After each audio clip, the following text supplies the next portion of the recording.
Okay. Next factor is physiological factors and it is associated with the patient. Normal जो mouth है उसकी pH 6 to 8, ये किस condition में है? नॉर्मल कंडीशन में। अब स्मॉल सरफेस एरिया, तो जो मोस्टली ड्रग वहां पे जा करके एब्जॉर्ब हो रहा है that is called lipophilic, neutral और well as basic drug. Same stomach, acidic environment है, 1 to 3, not too large surface area, ठीक है। Small intestine maximum surface area होता है, आपको पता ही है, तो सबसे ज्यादा एब्जॉर्प्शन यहीं पे होगा। यहां पर लिखा हुआ भी है major site of absorption of all types of drug, whether lipophilic, whether neutral, whether acidic, whether basic.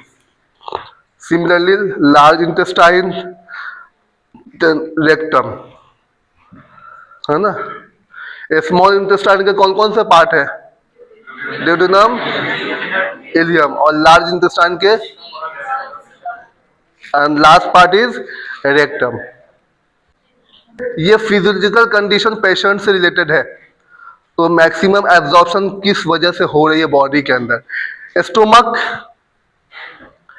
Smooth mucosa, small surface area and acidic environment due to secretion of HCl. So it will favor absorption of acidic drug like aspirin. Okay?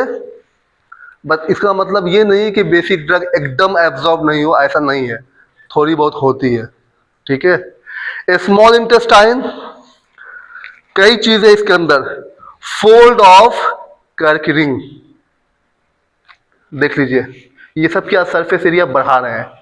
It will increase 3-fold surface area, 3 times surface area बढ़ा दिया। Again due to presence of microvilli, increase 600 times surface area. Okay, all combined a large surface area almost more than 200 square meter. Okay, blood flow is 6 to 10 times more as compared to stomach. pH range almost basic, and which favor most drug to remain unionized from. एक और चीज है, अगर drug को move करानी है किसी membrane के through, it should be unionized form. अगर आयोनाइज्ड हो गया, ब्रेक डाउन हो गया, it will not cross. Okay, अगर बेसिक ड्रग है, बेसिक इन्वायरमेंट है, तो ये अनआयोनाइज्ड फॉर्म में रहेगा। अगर आपने इन्वायरमेंट को चेंज कर दिया, अपोजिट, ड्रग एसिडिक है और इन्वायरमेंट बेसिक है, ये क्या हो जाएगा? आयोनाइज्ड हो जाएगा। पेरिस्टाल्टिक मूवमेंट तो पता ही है ना, कॉन्ट्रैक्शन ऑफ स्मूथ मसल, उससे क्या होता है, जो कंटेंट है वो स्टोमक से इंटेस्टाइन में जाता है। यहीं से आएगा आपका gastric emptying, movement of content from stomach to intestine, that is called gastric emptying. अब gastric emptying टाइम होते हैं, gastric emptying रेट होते हैं, gastric emptying T12 होते हैं, ये इसी से। Patient related factors after physicochemical properties, now physiological factors के अंदर patient related factors. First factor is age, age of patient. Okay, infant है, ठीक है, अडल्ट है, ओल्ड एज पेशेंट है, right. So in case of infant gastric emptying is high. Gastric emptying बताया था, movement of content from stomach to intestine. Okay, gastric emptying time का मतलब जितने टाइम पे वो कंटेंट स्टोमक से निकलकर कहा जा रहा है, इंटेस्टाइन में। और अगर गैस्ट्रिक इम्पटिंग T12 की बात करेंगे तो 50% ऑफ कंटेंट जो स्टोमक से निकल के कहा जा रहा है, इंटेस्टाइन में, that is called gastric emptying time. Gastric emptying rate, time और T12। Okay, in case of infant gastric emptying rate is pH is high,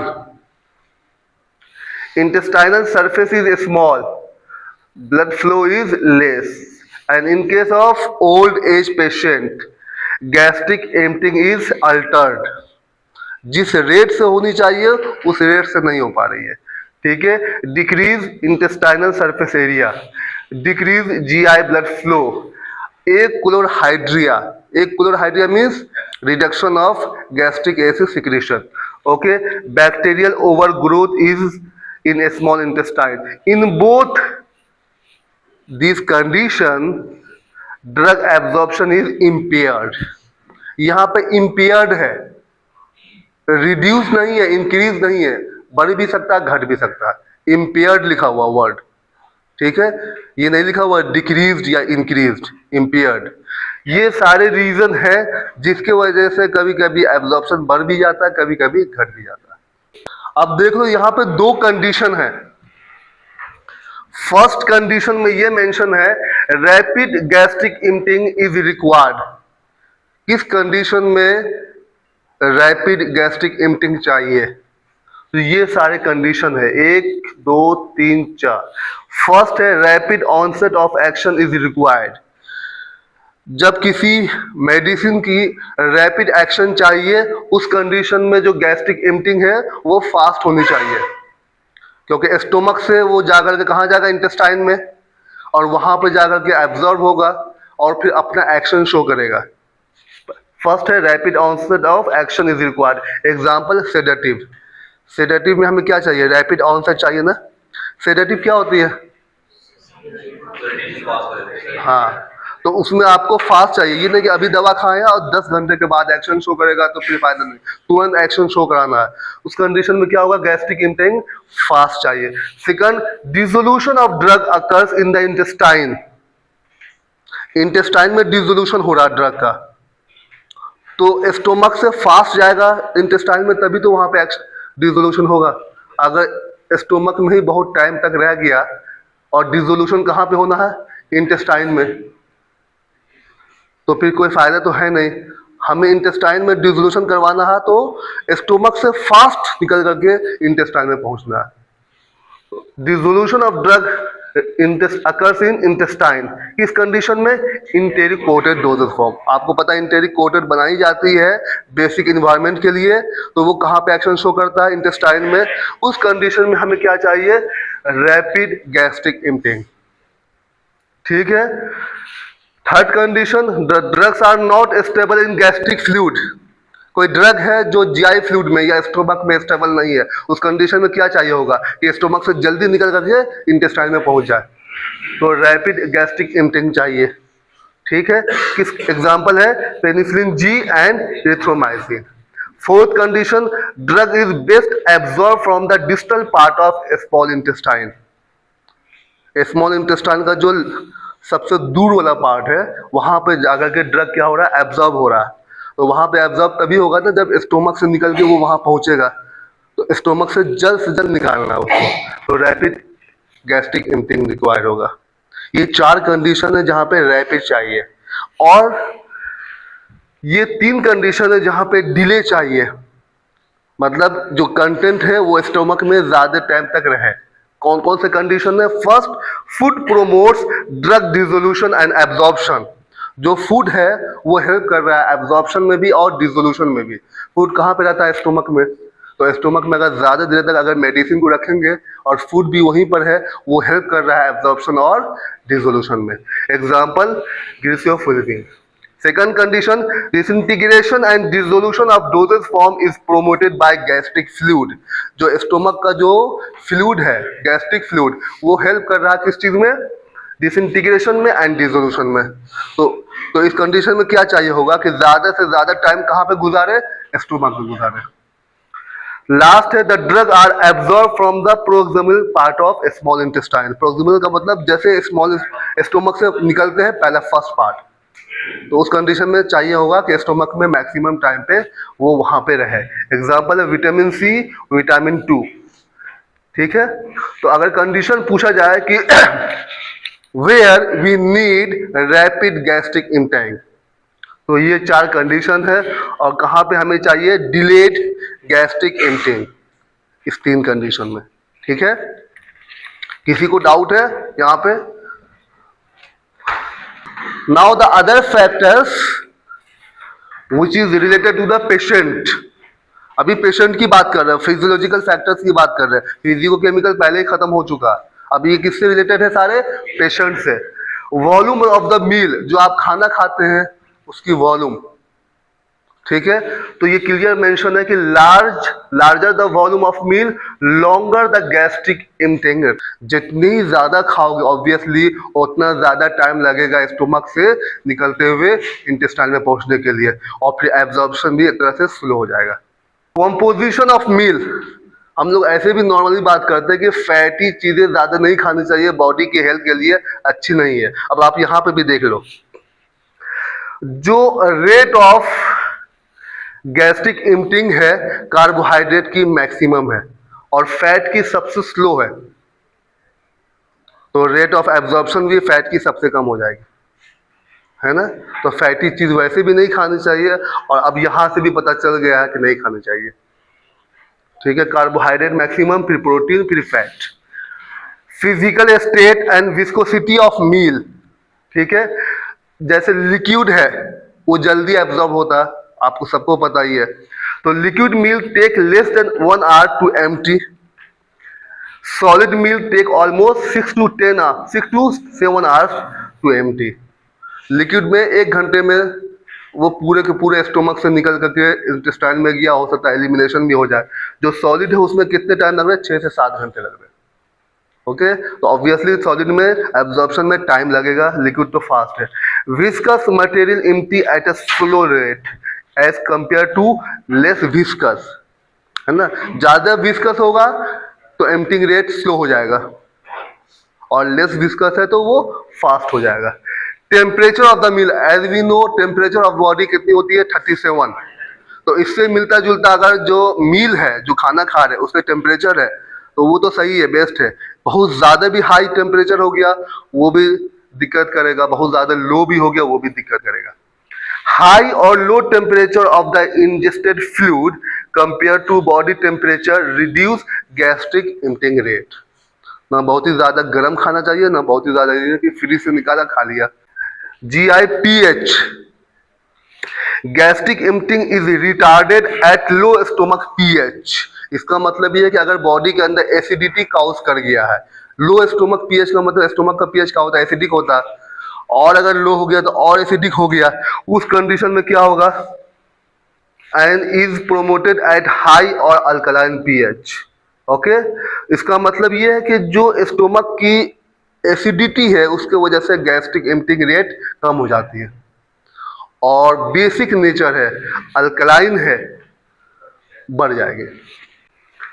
electrolyte and osmotic pressure, अगर जो बॉडी का जो भी इलेक्ट्रोलाइट है या ऑस्मोटिक प्रेशर है उससे मिलता जुलता है, या यू कैन से कि आइसोटोनिक, तो वो तो बेस्ट है, उसमें कोई दिक्कत नहीं है। Water, isotonic solution and solution of low salt empty the stomach rapidly, whereas high electrolyte concentration decrease gastric emptying rate, है ना। जो आइसोटोनिक सॉल्यूशन है या लो सॉल्ट सॉल्यूशन है वो आप इजीली एब्जॉर्ब कर सकते हो, लेकिन अगर हाई इलेक्ट्रोलाइट सॉल्यूशन है उसमें टाइम लगता है। Gastric emptying is favour while standing, अगर आप खड़े हैं, and while lying on the right side, while standing and while lying on the right side, अगर राइट साइड सो रहे हैं तो आपकी जो गैस्ट्रिक इम्पटिंग रेट है वो बढ़ जाएगी, डाइजेशन अच्छे से हो जाएगी, प्रॉपर हो जाएगी। और अगर आप लेफ्ट साइड सो रहे हैं, while lying on the left side और in supine position, supine position का मतलब जैसे पेशेंट को लेटाते ना, है ना, फेस अपवर्ड डायरेक्शन में, उस कंडीशन में क्या होगा? ये रिटार्ड हो जाएगा gastric emptying rate. Emotional state, stress, किसी चीज का स्ट्रेस है या किसी चीज से डर लग रहा है, एंजाइटी, ये क्या करता है? देखो, promote gastric motility, whereas depression retard it. Depression में क्या हो जाता है? गैस्ट्रिक इम्पटिंग घट जाती है, रिटार्ड हो जाती है।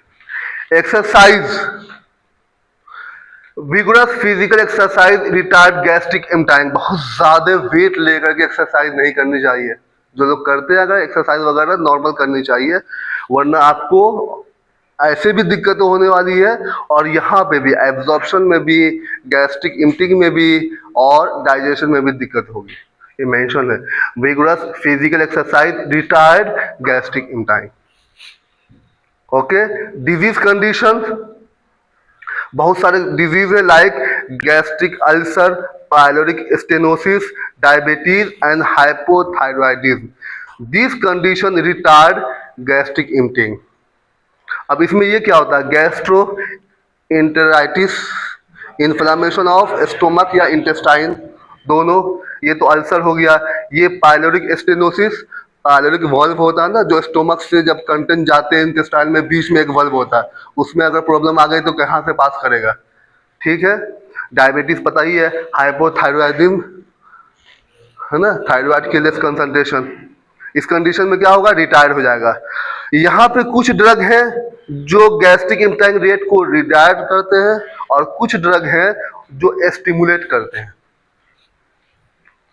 For example poorly soluble antacid, aluminium hydroxide, anticholinergic, atropine, narcotic analgesic, morphine and tricyclic anti depressions, imipramine. ये क्या है, ये सारे के सारे गैस्ट्रिक इम्पटिंग रेट को रिटायर कर रहे हैं।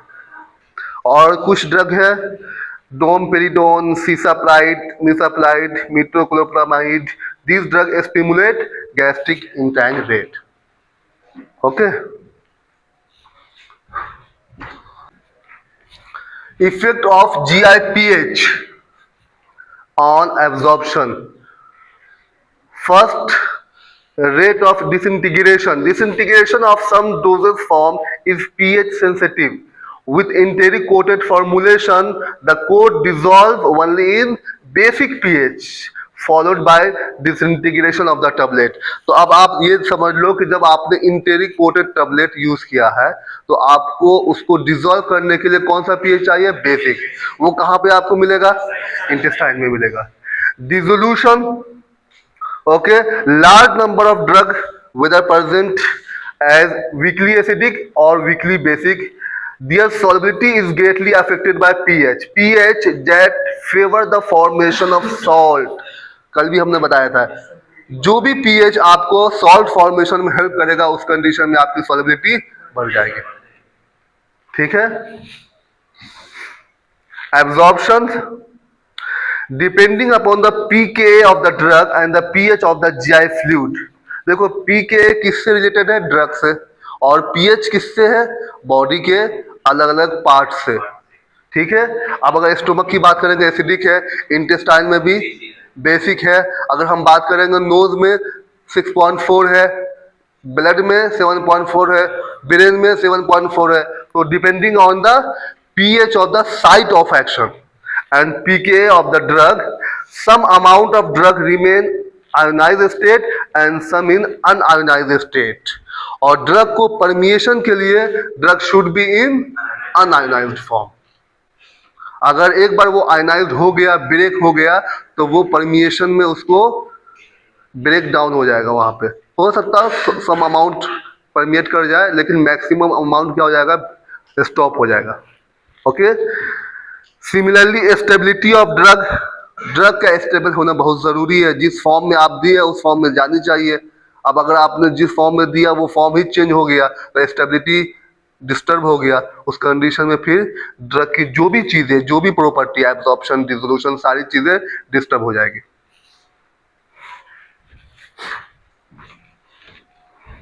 Presence of food sometimes delay, sometimes reduce, sometimes increase, or sometimes may not affect on drug absorption. Delay means late, reduce means घट जाना। अगर जहाँ पे 70% एब्जॉर्प्शन हो रहा था वहाँ पे 50%। डिले का मतलब यह है कि जब 4 घंटे में हो रहा था वहाँ पे 7 घंटे लग रहे हैं, लेकिन एब्जॉर्प्शन पूरा हो रहा है, ठीक है। इंक्रीज का मतलब बढ़ गया, और may not effect. So here some drugs that delay the absorption of,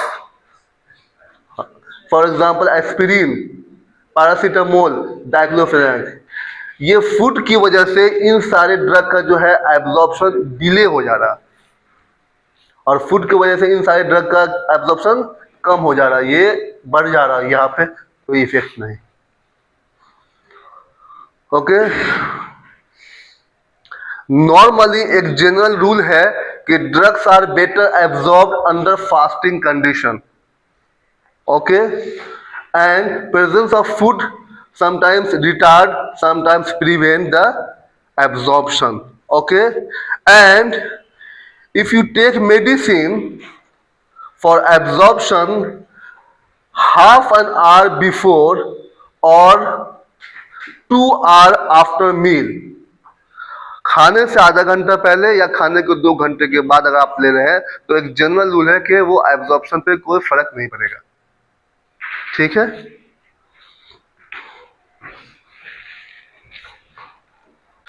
वो तो ड्रग और फूड इंटरेक्शन था, यहाँ पे क्या है, ड्रग और ड्रग इंटरेक्शन। कई तरह के इंटरेक्शन होते हैं ना बॉडी के अंदर, आपको पहले से पता ही है, drug food interaction, drug drug interaction, drug excipient interaction. Okay, so adsorption आपको पता है, adsorption is a surface phenomena. So here one example is mentioned, antidiarrheal preparation. Okay, this contain adsorbent like atapulgite or kaolin pectin. These inhibit sometimes or retard absorption of promazine. क्यों? क्योंकि ये absorb कर लेता अपने surface पे। ठीक है, sometimes complexation, complexation तो पढ़ा ही है ना, बहुत सारे कॉम्प्लेक्सिंग एजेंट का नाम सुना होगा।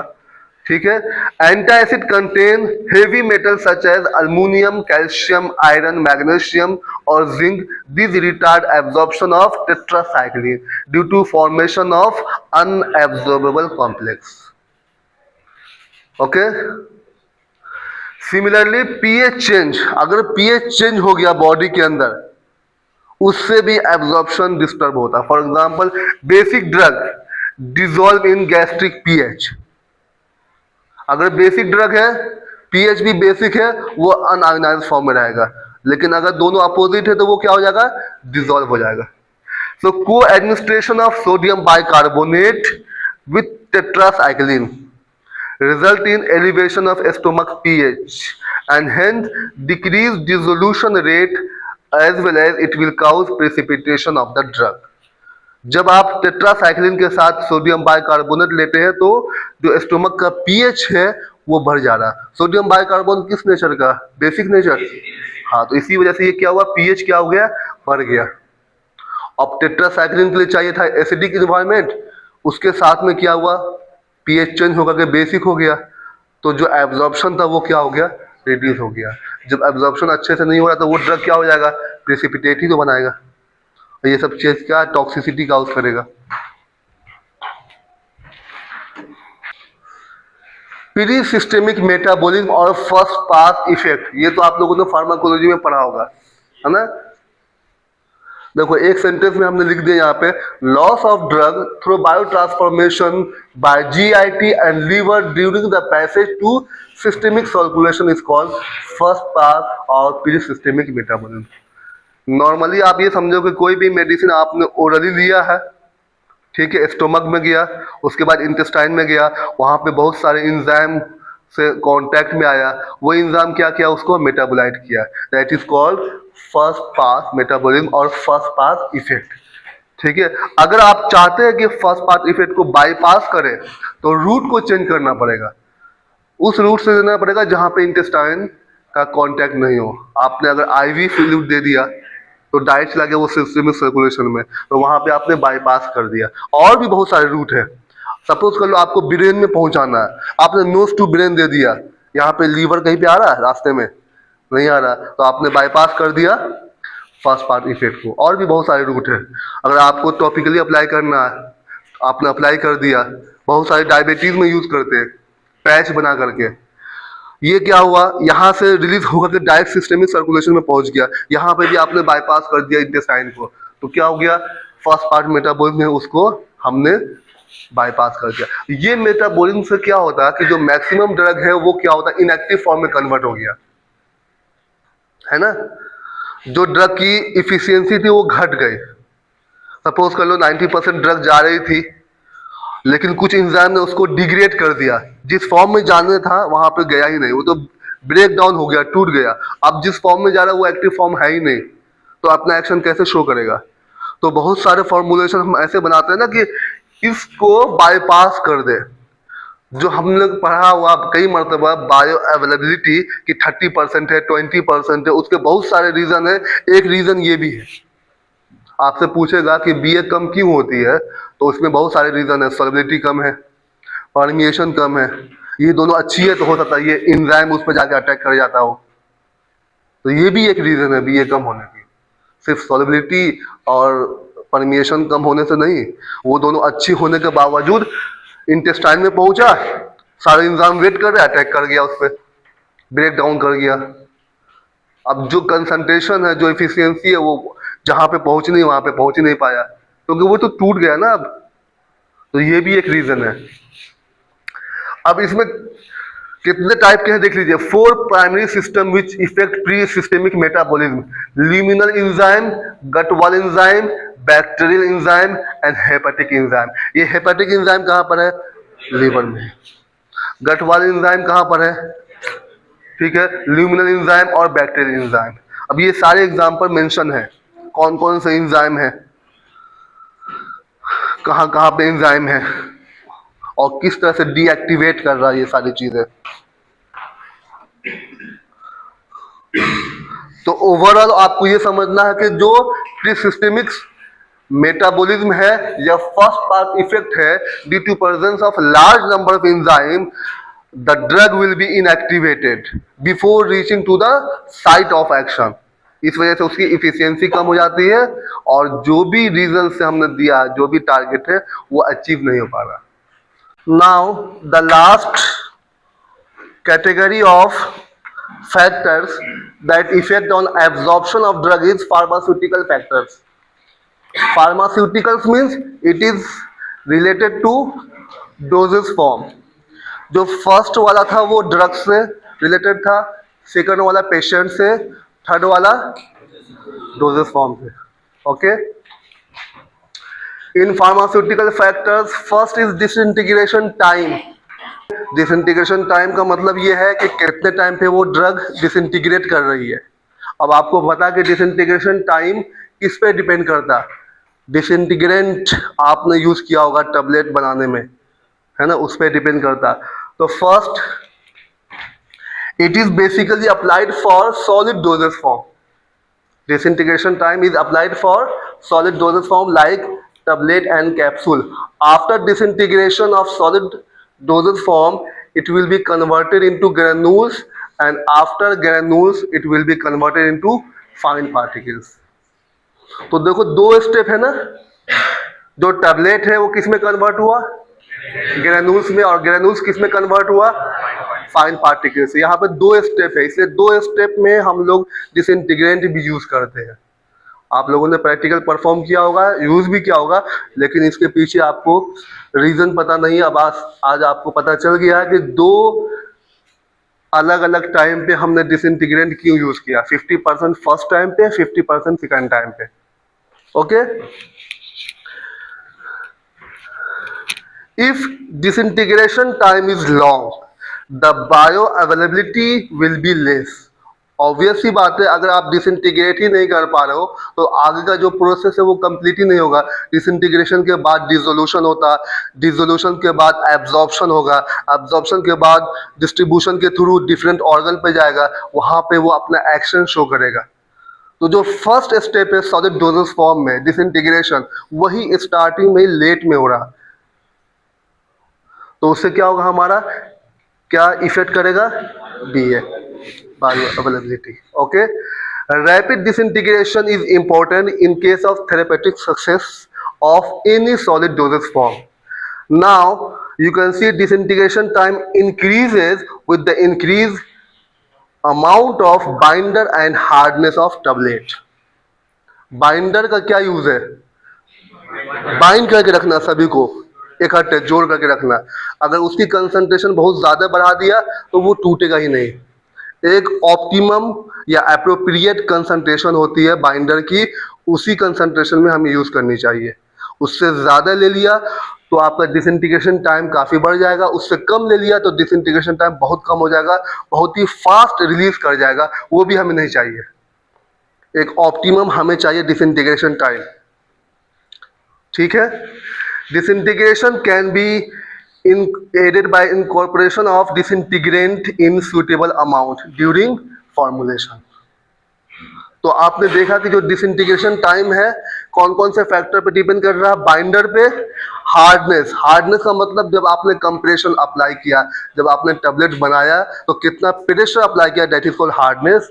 और उसके बाद इसकी कंसंट्रेशन, डिसइंटीग्रेंट की concentration. Next is dissolution. Dissolution from the solid dosage form. After disintegration, the next step for solid dosage form is dissolution. Okay, and it depends on excipient as well as manufacturing process. Excipient में कौन सा excipient है आप देख लीजिए. A drug is rarely administered in original dosage form. All dosage form contain some amount of excipient. Okay, first है vehicle. अब आपने पढ़ा होगा vehicle कई types के होते हैं, एक aqueous in nature, water miscible और वाटर इमिसिबल। तो जो हमारे बॉडी के अंदर मैक्सिमम जो भी सॉल्वेंट है वो किस नेचर का है, water in nature, aqueous in nature. तो अगर आपका जो सॉल्वेंट सिस्टम है वो अगर उसी नेचर का है तो डिसोल्यूशन क्या होगा, फास्ट हो जाएगा, ठीक है। अब आप देख लीजिए aqueous nature, water syrup, non aqueous but water miscible and non aqueous but water immiscible. तो अगर ये वाला यूज कर लिया तो बहुत दिक्कत से डिसोल्यूशन होगा। ये तो फिर भी यूज करते हैं हम लोग, प्रोपाइलिन ग्लाइकॉल, ग्लिसरॉल, सॉल्बिटॉल ऐसे यूज करते हैं, और फिर ये यूज करते हैं। ये वाला जो है वेजिटेबल ऑयल्स वगैरह बहुत रेयरली यूज करते हैं क्योंकि फिर डिसोल्यूशन में दिक्कत हो जाएगी, है ना। तो अगर ये यूज कर रहे हैं तो हमें कॉम्बिनेशन में यूज करना पड़ेगा, वाटर मिसिबल, ठीक है। So BA mainly depends on vehicle or the type of vehicle which you are using and on its miscibility with biological fluid, और biological fluid का नेचर है aqueous in nature, ठीक है। तो मोस्टली हम किस नेचर का यूज करेंगे, या तो aqueous vehicle या non aqueous but water miscible, ठीक है। अब इसी में कुछ एग्जाम्पल वगैरह हैं। अब जैसे ये वाला एग्जाम्पल है, ये हम कभी कभी यूज करते हैं को सॉल्वेंट की तरह, को सॉल्वेंसी बढ़ाना, सॉल्युबिलिटी बढ़ाने के लिए स्मॉल अमाउंट में हम यूज करते हैं। ये क्यों यूज करते हैं, क्योंकि जो हमारा नेचर ऑफ ड्रग है वो एक्वस नहीं है, वो लाइपोफिलिक है। तो जब हम ये सॉल्वेंट यूज करेंगे वो उसमें डिजोल्व हो जाएगा, और ये सॉल्वेंट अपने आप में वाटर में मिक्सिबल है ना। तो पहले वो ड्रग को डिसॉल्व करेगा अपने अंदर और खुद वापस से वाटर में मिक्सिबल हो जाएगा। Propylene glycol, glycerol, they are used as cosolvent to increase the solubility of drug in water. हमेशा हम बात करते हैं to increase the solubility of drug in water, क्योंकि बॉडी के अंदर क्या है, वाटर ही तो है। मेडिसिन या डोजेस फॉर्म जब आप बनाएंगे तो टारगेट तो पेशेंट ही है ना, और पेशेंट के अंदर मैक्सिमम जो फ्लूइड है वो किस नेचर का है, एक्वस इन नेचर। तो इसीलिए हम बात करते हैं increase the solubility of drug in water, okay.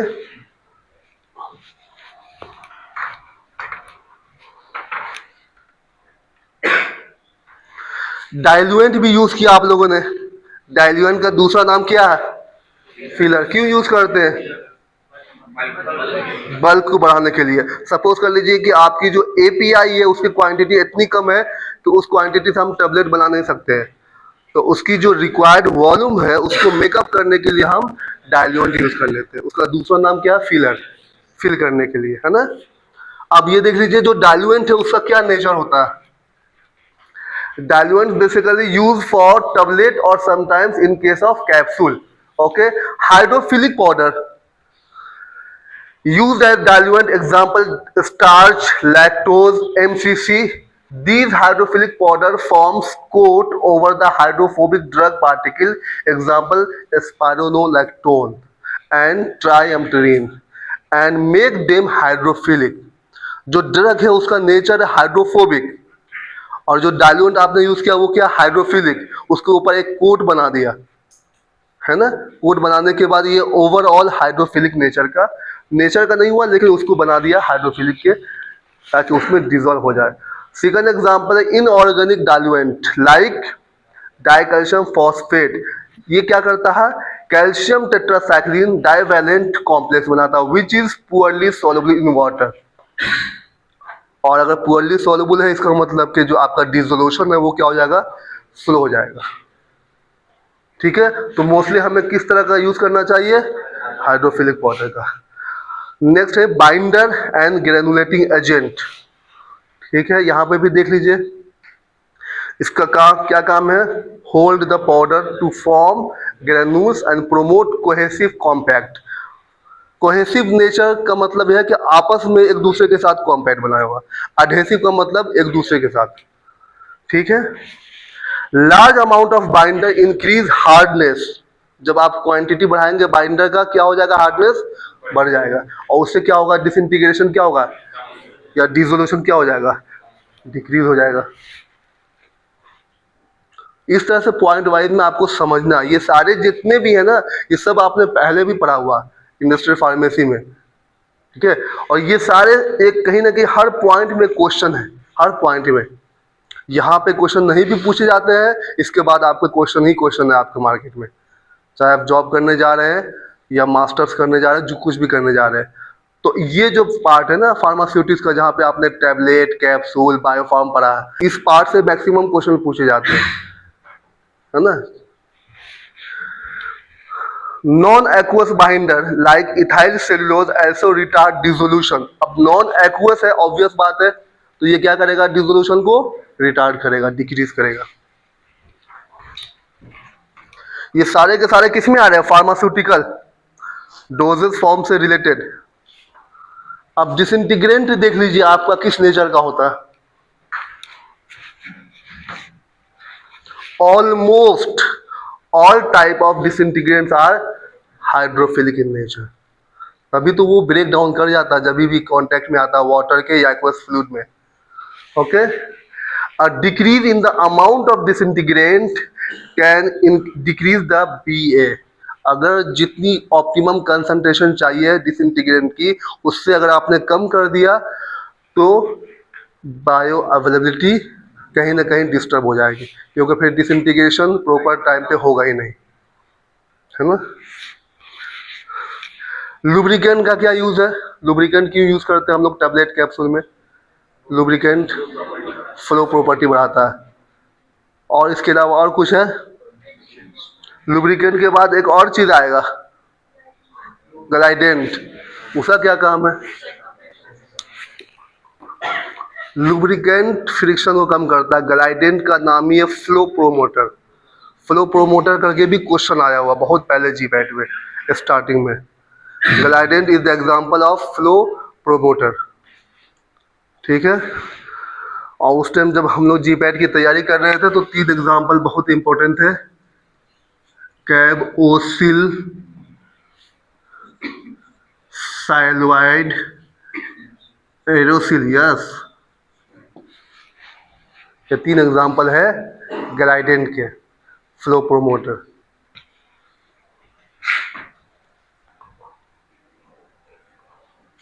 ये 3 एग्जांपल है फ्लो प्रोमोटर। ठीक है, अब देखो यहाँ पे लिखा है लुब्रिकेंट के बारे में, these agent are used in case of tablet formulation for flow granules to reduce inter particular friction, okay, and to reduce sticking और adhesion of particle to dies and punches. Dies और punch use होते हैं ना, compression machine में dies है, पंच है, उसके shape size के लिए। तो अगर हम ये यूज नहीं करेंगे तो जो पाउडर है उसी में स्टिक कर जाएगा, है ना। तो वो चीजें कम करने के लिए हम यूज करते हैं लुब्रिकेंट, फ्रिक्शन को कम करने के लिए। Commonly use lubricants are hydrophobic. Lubricant वैसे भी हम लोग बाइक वाइक में यूज करते हैं ना, कौन सा हाल वगैरह, वो किस नेचर का होता है, हाइड्रोफोबिक इन नेचर। ठीक है, they reduce the wettability of particle surface and penetration of water into tablet। तो इसकी क्वांटिटी एक ऑप्टिमम ही होनी चाहिए। इसकी क्वांटिटी अगर बढ़ गई है तो डिसोल्यूशन में प्रॉब्लम आ जाएगी। ठीक है, तो best alternative is to use soluble lubricant like sodium lauryl sulfate and carbowax which promote drug dissolution. ठीक है, ये दो एग्जाम्पल हैं जो आपके किस नेचर के हैं, सॉल्युबल नेचर के हैं। ठीक है, और ये क्या करेगा, डिसोल्यूशन को प्रोमोट करेगा। बट मोस्टली जो यूज होते हैं लुब्रिकेंट वो हाइड्रोफोबिक है, तो ऑब्वियसली है कि वो डिसोल्यूशन को क्या करेगा, रिटार्ड कर देगा। माइंड में ये चीजें होनी चाहिए कि बॉडी के अंदर जो फ्लूइड है वो एक्वस नेचर का, जो मेम्ब्रेन है वो लाइपोफिलिक इन नेचर है, तभी ये चीजें समझ में आएगी, है ना। सस्पेंडिंग एजेंट, विस्कोसिटी इनहांसर, सस्पेंशन में पढ़ा होगा आप लोगों ने। विस्कोसिटी को बढ़ाने के लिए सस्पेंडिंग एजेंट यूज करते हैं ताकि रेट ऑफ सेडिमेंटेशन कम हो जाए, एग्रीगेशन कम हो जाए। अब उसका क्या नेचर है ये देख लीजिए आप।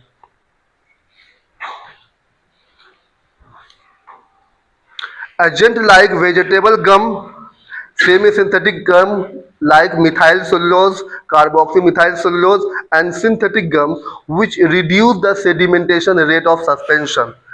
The macromolecules gum often form unabsorbable complex with the amphetamine and increase in viscosity by these agents act as mechanical barrier to the diffusion of drug from the solid dosage form into the bulk of GI fluid.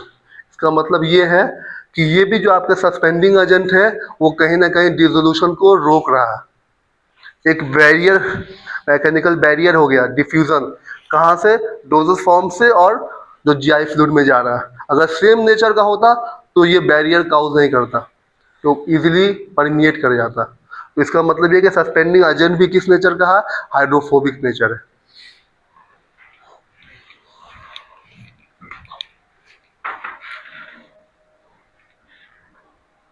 Surfactant का नाम सुना ही होगा, इसका दूसरा क्या नाम है, surface active agent. इसका क्या रोल है,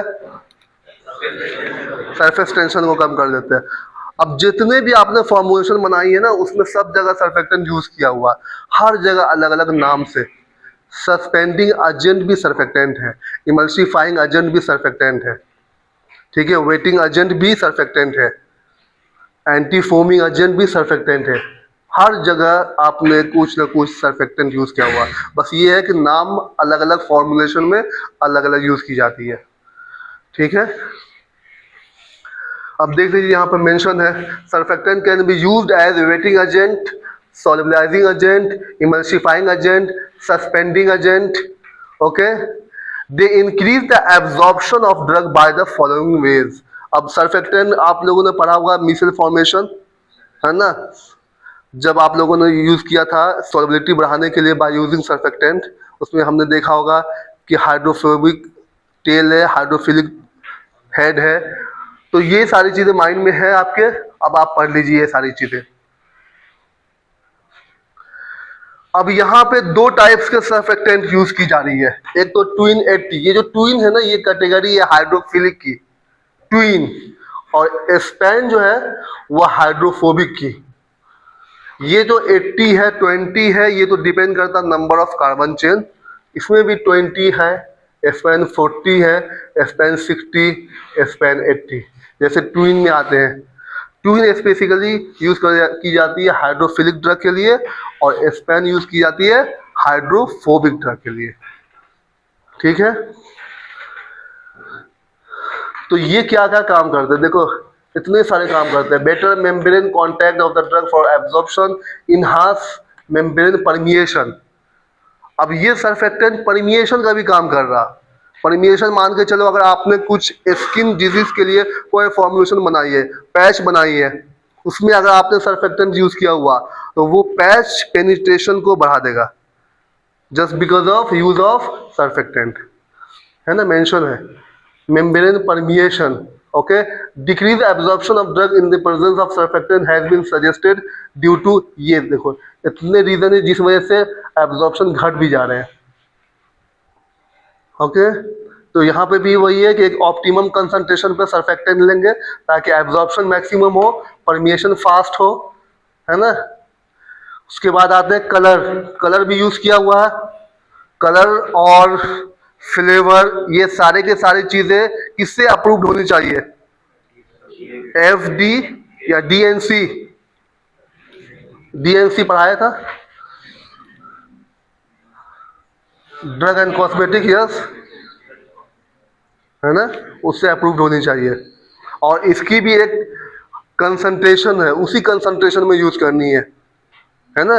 अब ये नहीं कि कंसंट्रेशन एकदम से बढ़ा दिया है, क्योंकि वो भी टॉक्सिसिटी काउज करेगी। एक ऑप्टिमम कंसंट्रेशन है, उसको बोलते हैं ग्रास। एक रेंज, किस रेंज में आनी चाहिए और कितनी रेंज होनी चाहिए, वो ग्रास डिपेंड करता है। और ये चीज़ें तब पता चलती है जब हम टॉक्सिसिटी स्टडी करते हैं।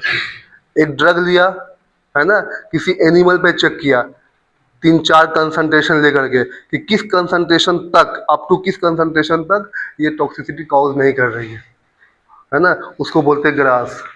ग्रास का मतलब ये होता है जनरली रिकॉग्नाइज एज सेफ, मतलब इस कंसंट्रेशन तक ये कलर या फ्लेवर जो भी यूज कर रहे हैं वो सेफ है, आप यूज कर सकते हैं। तो वो कैसे पता चलेगा? जब हम टॉक्सिसिटी स्टडी करेंगे उसके बाद ही पता चलता है। ठीक है, तो उसी तरह कलर की भी बात करेंगे तो एक ऑप्टिमम कंसंट्रेशन है, यहाँ पे लिखा हुआ very low concentration of water soluble dye can have inhibitory effect on dissolution rate. Okay, dyes have also been found to inhibit miscel solubilization effect of bile acid। अब देखो यहाँ पे ये दोनों ही हमारे लिए नुकसान की बात है। कलर जो आप यूज कर रहे हैं मिसल सोलिबलाइजेशन को रोक रहा है, पहली चीज है।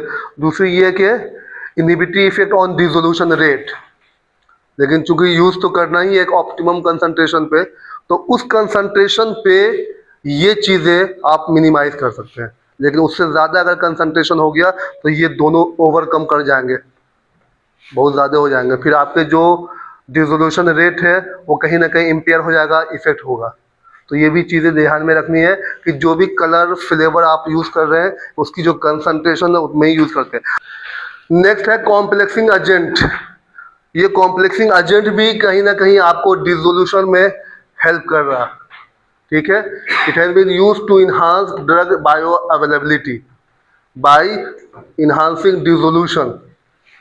ठीक है, और कहीं कहीं डिसएडवांटेज भी है कॉम्प्लेक्सेशन का।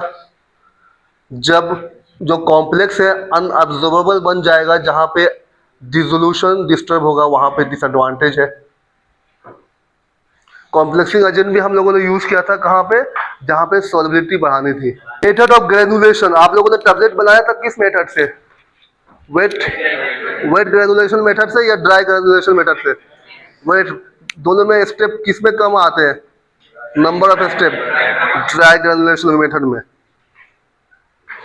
Wait granulation includes greater number of step, और जितने ज्यादा स्टेप होंगे उतने ज्यादा आपको डिफिकल्टी आएगी, है ना। तो उतनी ज़्यादा चांसेस होगा कि डिसोल्यूशन डिस्टर्ब हो, डिसइंटीग्रेशन डिस्टर्ब हो, as compare to dry granulation method.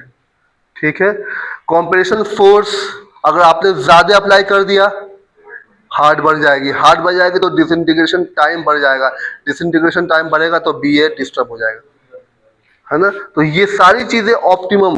अब देखिए यहाँ पे हम 4 कर्व दिखा रहा हूँ मैं कॉम्प्रेशन फोर्स के अकॉर्डिंग, ये देख लीजिए आप। ये सारे के सारे ग्राफ किसके हैं? Compression force. ये रेट ऑफ डिसोल्यूशन, फर्स्ट में आप देख लीजिए जब कंप्रेशन फोर्स मिनिमम था, रेट ऑफ डिसोल्यूशन फास्ट सबसे ज़्यादा। सेकंड वाले में जैसे जैसे बढ़ा रहे हैं वैसे वैसे ये भी बढ़ रहा। थर्ड वाले में और फोर्थ वाले में कंबाइंड इफेक्ट।